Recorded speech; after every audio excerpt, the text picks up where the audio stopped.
غلطی ڈرامے میں زیتون بیگم کے جھوٹ اور فریب نے اپنے ہی اولاد کے گھر اجاڑ دیے۔ کسی کی زندگی میں اگر اتنی دخل اندازی دو گے تو اس کی زندگی تو خراب ہو ہی جائے گی، چاہے وہ اپنی ماں ہی کیوں نہ ہو۔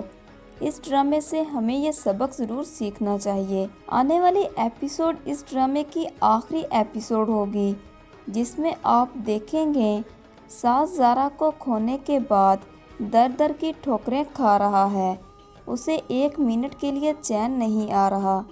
سعد نشہ کرنے کے بعد اب اللہ کی طرف لوٹ آیا ہے۔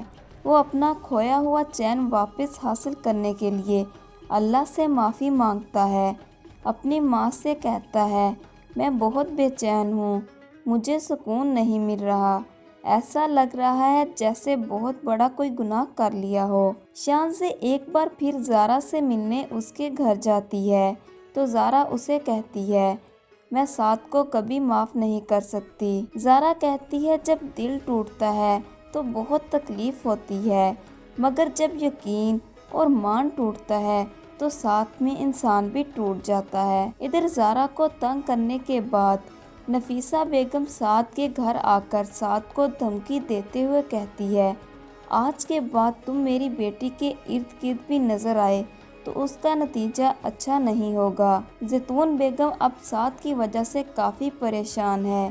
عالیہ اپنی ماں سے کہتی ہے دوسروں کی بیٹیوں کا گھر خراب کیا آپ نے، امی تو آپ کی بیٹیوں کا گھر کیسے آباد رہ سکتا تھا۔ اور پھر سہیل بھی اپنی والدہ سے کہتا ہے جو ماں اپنی بیٹیوں کی غلطیاں نظر انداز کر دیتی ہے پھر ان کے بیٹے اسی طرح رلتے ہیں جیسے سعد کے ساتھ اب ہو رہا ہے۔ اپنی بیٹی کا گھر اجڑنے کے بعد زیتون بیگم کو احساس ہوا کہ میں نے زارا کے ساتھ بہت ہی غلط کیا ہے۔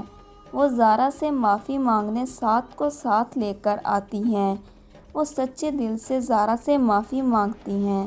سعد بھی اپنی غلطی کی معافی ہاتھ جوڑ کر مانگتا ہے۔ زارا سے کہتا ہے میں نے تم سے محبت تو بہت کی لیکن تمہاری قدر نہیں کر پایا، جب تک تم مجھے معاف نہیں کرو گی مجھے چین نہیں آئے گا۔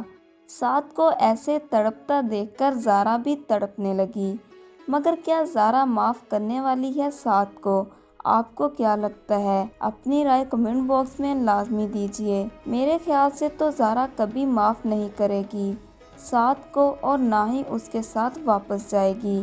کس کس کا یہ ڈرامہ فیورٹ تھا؟ اپنی رائے کمنٹ باکس میں لازمی دیجیے۔ مزید ڈرامہ پروموز کے لیے چینل کو سبسکرائب کر لیں۔ ویڈیو پسند آنے کی صورت میں لائک اور شیئر ضرور کیجیے گا۔